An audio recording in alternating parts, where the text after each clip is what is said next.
Once upon a time, in the middle of the forest, there stood a well.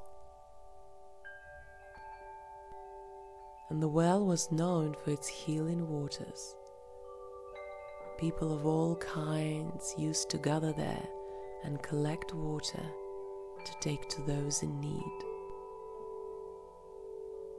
But one day, as people gathered, they've noticed that the waters were not as crystal clear as they knew them to be. And over the coming weeks and months, waters became unpredictable. They would rise up and drop unexpectedly. They will bubble and splash everyone around. Sometimes the water would be ice cold and sometimes scorching hot. And so people built a wall around it and named the well Wicked. They stopped coming to the waters, and instead many stories were weaved. Many stories were told about the wicked well.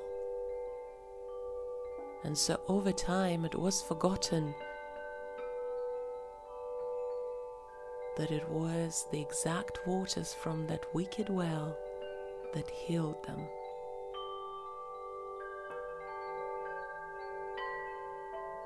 And so the path to the well was no longer there. The trees grew over it. The moss stretched itself on the rock on the wall. The ivy slithered on the ground. And centuries have passed without anyone coming to the well. But on one sunny day, a little boy was playing outside his house. He was playing with his new friends, a puppy, a kitten, and a little chick. And all four of them were so engaged in the hide and seek that they haven't noticed that soon they were far away from their home and the village and deep within the forest. And slowly but surely, from tree to tree and rock to rock, they found themselves by the wall in the deep dark forest amongst the moss and lichen and ivy. Their eyes were full of awe. "Wow, this looks like an adventure," the boy said. He started to climb on the wall, with the puppy and the kitten giving him way. He gained some momentum and jumped right on the top of it. But he never imagined that it will be hollow and round. And so he lost his balance and fell off the wall to the other side, right into the well. And the cold, sharp waters met him. And so the well was awakened. "It has been many moons since anyone has ever came here," the well said to the boy. "Who are you? And why are you here?" The boy was fascinated. "Well, I was playing here with my friends, and suddenly I ended up here." The water started to rise, and the boy felt that they became warmer and softer to the touch.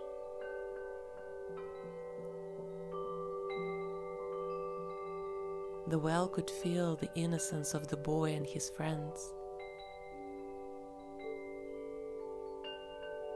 "Worry not. the well said. "You will not be lost here, dear one.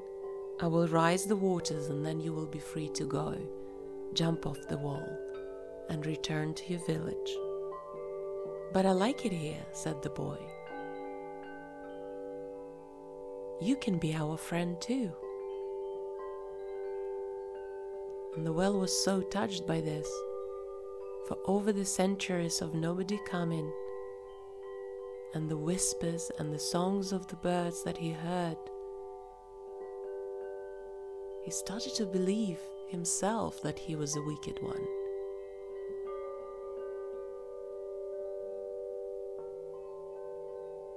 "But my waters bubble, and they go hot and cold. Aren't you afraid of me?" The boy laughed.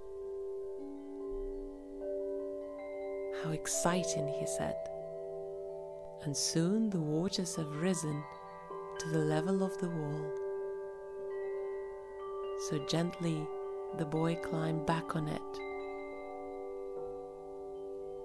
And just as he jumped back, suddenly the water bubbled, and a big splash of water went all over the kitten, the puppy, and the chick. And so unexpectedly that happened that the chick tweeted for the first time, and the razor-sharp voice pierced the silence of the forest. It echoed and ricocheted from all the trees around. It sounded as if the whole choir of birds was around.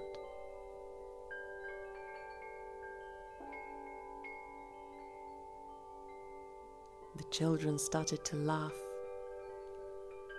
and the waters bubbled in joy. And soon all of them joined in. As the waters bubbled, the chick tweeted, the boy started to hum, and the kitten and the puppy were barking and meowing and drumming the earth with their paws. And song arose, improvised and imperfect, cut with laughter and the bubbling of waters, and yet so perfect because of that. And it got louder and louder, picked up by echo and the winds, and got carried to the birds in the nearby forest, who picked it up and took it further and further out. And soon enough it has reached the village, where the families of children were already looking for them. And so instantly Mother Hen knew that the tweet within this was of her daughter. She gathered the others, and all of them made their way to the well. And so overjoyed they were to reunite with their children that it took them a moment to recognize that the well in front of them was the wicked one, the one they heard tales about from their grandmothers, the tales of which were told by the grandmothers to their grandmothers. They were warned to never find the way to the wicked well, for the waters were dangerous. "Well, how can it be dangerous?" said the boy when he heard his mother tell him to step away from the well. "It is my friend," he said. And as the well started to bubble, first quietly and shy, and the boy joined in with the laughter and the stomping his feet on the ground, and the chick started to tweet, and the cat started to purr, and the dog started to bark. everyone could not deny but hear the music, the melody, the rhythm, the wicked rhythm of joy.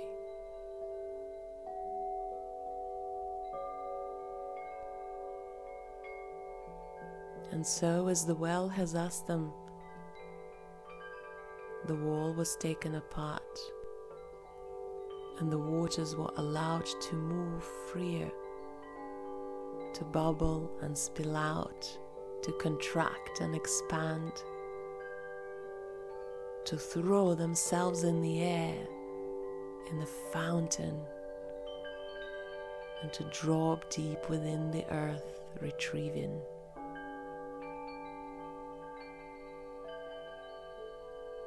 And so spectacular that was,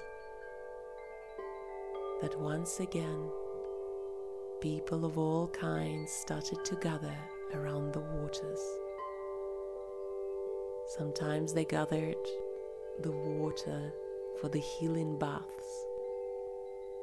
Some came and sang songs around the water,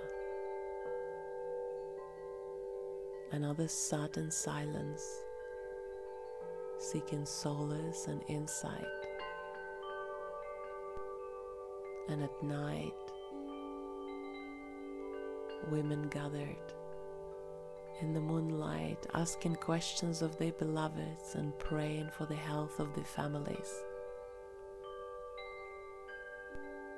And adventurers came looking for blessings before setting off on exploring faraway lands. And children played, laughing at the bubbling waters.